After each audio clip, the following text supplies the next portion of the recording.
eu sei que o vídeo tá um pouquinho extenso, mas é porque só falta uma frasezinha pra terminar, então a gente vai só finalizar esse vídeo, tá? Que o outro estendeu um pouquinho, o celular parou. Então bora lá. Nós estávamos falando sobre os leilões, aí compravam mais homens, compravam para poder trabalhar no plantation e evitavam comprar idosos para poder usar mais tempo os escravizados. E as mulheres, gente, as mulheres geralmente era para serviço doméstico.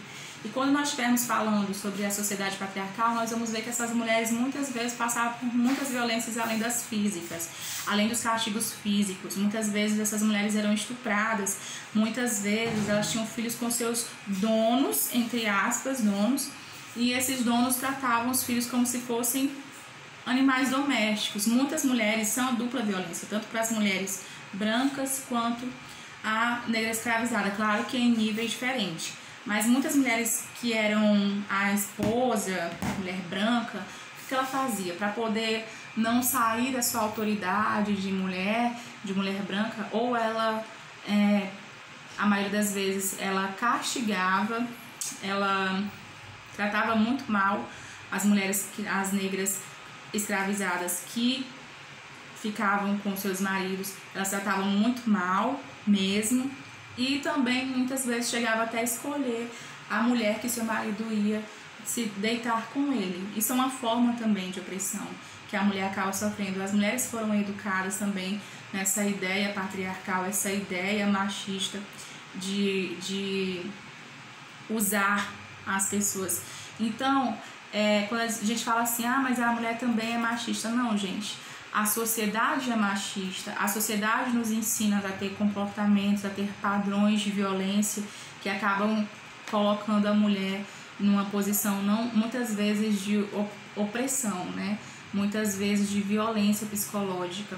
Mas entre a mulher branca e a mulher que foi escravizada, que a cor da pele não define muito bem, claro que a gente vai entrar nesse contexto depois, mas a cor da pele não é o único ponto que faz uma pessoa pertencer à cultura africana, né? Então a mulher escravizada nesse período, claro, em maior grau tem uma violência maior em relação à mulher branca, mas dentro do patriarcado todos nós sofremos, principalmente as mulheres. Então, continuando o nosso assunto, claro que a gente pensa assim, que 1888 teve a abolição da escravidão. A gente pensa que foi a princesa Isabel ou então qualquer outro príncipe que permitiu que a liberdade acontecesse, mas não, gente, era uma violência, era uma tortura que essas pessoas passavam.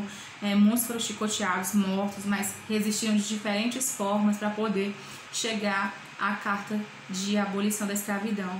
Então, não foi uma princesa, não foi um príncipe que deu a liberdade aos negros, foram os próprios negros que durante todo o período de colonização, de escravidão, lutaram para que seus direitos fossem realmente aceitos. Claro que teve influências externas, claro que teve influência dos novos desejos econômicos do capitalismo, isso a gente não nega, mas a gente não pode tirar deles o direito de poder dizer, foram omissos, foram passivos. Não, durante anos eles resistiram de diferentes formas contra a escravidão. Por exemplo, tem alguns exemplos aqui, os quilombos que a gente falou na aula passada, né, em 20 de novembro a gente comemora a consciência negra. Por quê?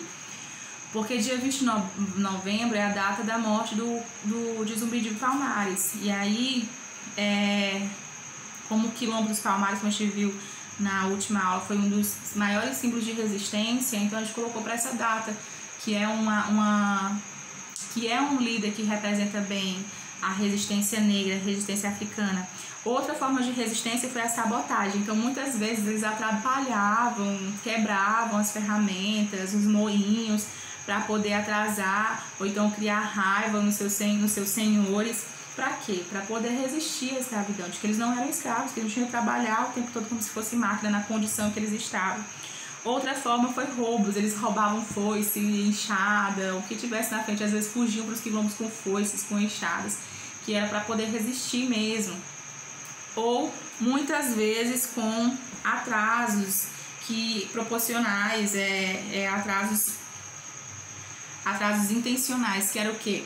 às vezes tinha uma data determinada para poder vender aquele produto, se não perdia, ou então uma data determinada para terminar aquela colheita, se não perdia. Então o que eles faziam? Eles faziam de tudo para atrasar, para perder a mercadoria, ou muitas vezes não conseguiam vender a tempo e o consumidor trocava a mercadoria, comprava na mão de outras pessoas, ou então atrapalhava todo o processo do dono da fazenda. Algumas vezes eles usavam sarcasmo e ironia, que assim, de certa forma, eles não ficavam por baixo, só recebendo a humilhação, os xingamentos dos seus senhores, mas também respondiam com sarcasmo e ironia. E é claro, a gente sabe, né, que muitas vezes a pessoa não precisa nem nos xingar. Se a pessoa joga um sarcasmo e ironia, a gente se sente pior. Muitas vezes isso é uma forma também de resistir à opressão. Nada melhor do que alguém te jogar uma indireta, ou alguém te jogar um discurso de deboche, um discurso violento, e você jogar uma ironia, um sarcasmo, que você desmonta a pessoa, você deixa a pessoa com vergonha do que ela falou. Principalmente frases racistas. As músicas e cultos africanos, que, por exemplo, o que tem a ver as músicas e as crenças africanas? Porque eles conseguiam fazer com que a identidade deles não se perdessem, que eles não se confundissem, né? Claro que quando a gente fala de identidade africana é muito complexa, porque a identidade ela vai se construindo com o tempo, ela nunca é parada, ela sempre vai se transformar com o tempo. Não é à toa que os quilombos tinham capelas católicas, o catolicismo romano, o catolicismo negro. Então nós tínhamos nos quilombos uma diversidade de religiões. Mas, principalmente aqui, nós estamos falando dessas de tradições africanas que fizeram com que eles lembrassem as suas histórias, lembrassem dos seus deuses, lembrassem de toda essa tradição que eles carregaram e que não morreu, né? Que continua existindo ainda no Brasil.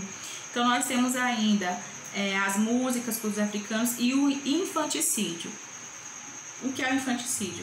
Muitas mulheres não queriam que os seus filhos vivessem na condição de escravidão, não queriam que seus filhos a geração continuasse vivendo aquela escravidão. Então muitas abortavam, tiravam a própria vida dos filhos, né? De que triste. Então, por hoje nós vamos ficar por aqui. Eu espero que vocês tenham gostado e até a próxima aula. Isso foi só para terminar a nossa aula anterior e até a próxima.